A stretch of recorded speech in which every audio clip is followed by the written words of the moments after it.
Chapter 2 happened in my family. On April 19th, 1975, after dropping my wife off at the office for work, I stopped by my mother's house as usual.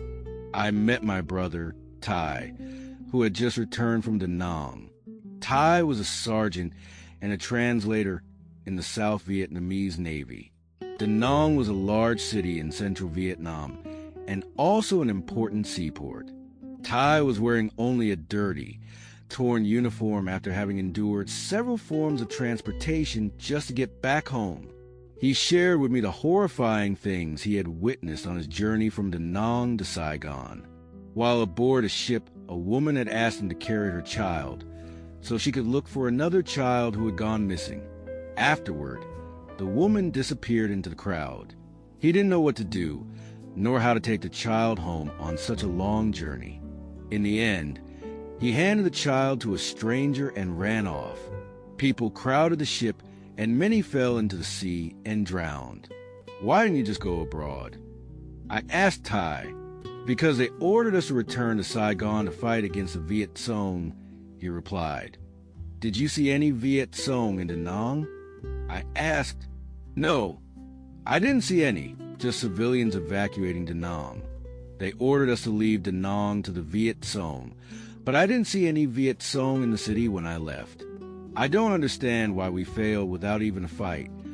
Have you heard anything about the secret agreements of the Paris Peace Accords? They talk a lot about it, but no one officially informed me when they ordered us to leave Da Nang. How did you get back home? I asked, curious. First, I went with my ship to Cam Ranh. From there to Vung Tau. I boarded a U.S. Navy ship because I was a translator. Why didn't your ship go to Saigon? I don't know. It went straight to Phu Quoc Island. What did you see on the way back to Saigon? The people were terrified. They talked about the Viet Cong and massacres, though they didn't see any Viet Cong in the city.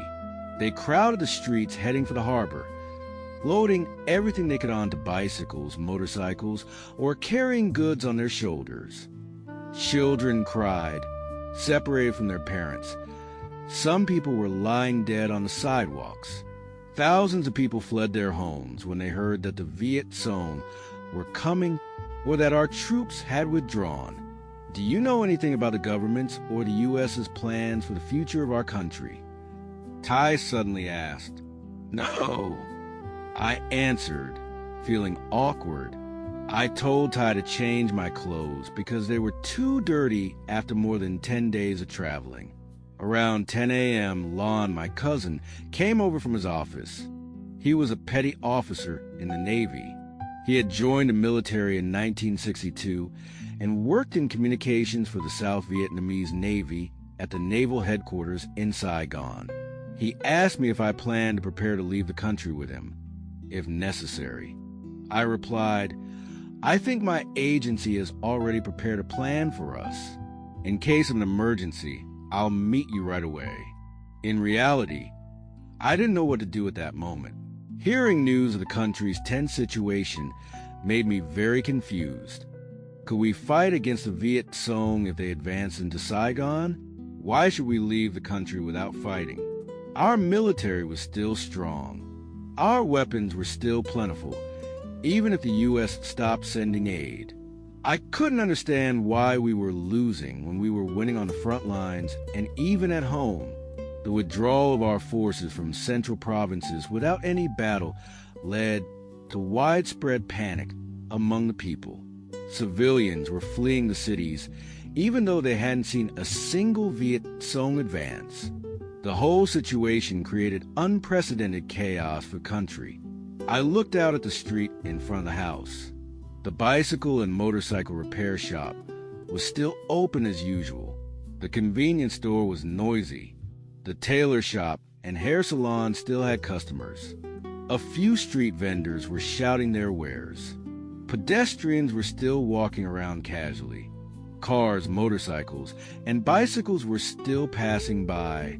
Everything seemed to be functioning as usual. There was no sign of war. The people of Saigon had grown so accustomed to war since 1945. They barely reacted to the sound of gunfire unless it exploded right next to them. In 1954, 1 million people from the North had migrated to the South. They shared horrifying stories about the communists, but the people in the South were still skeptical. Southerners believed that the people from the North were simply too poor and had come south in search of a better life. Communism or socialism, in the minds of Southerners, was synonymous with poverty. The South Vietnamese government's propaganda was not enough to persuade the people to hate the communist regime. Generally, people cared more about their own survival than about ideological battles. They also believed that if the Viet Cong entered Saigon, they would have enough time to leave the country, just as millions of Northerners had done after the Geneva Accords.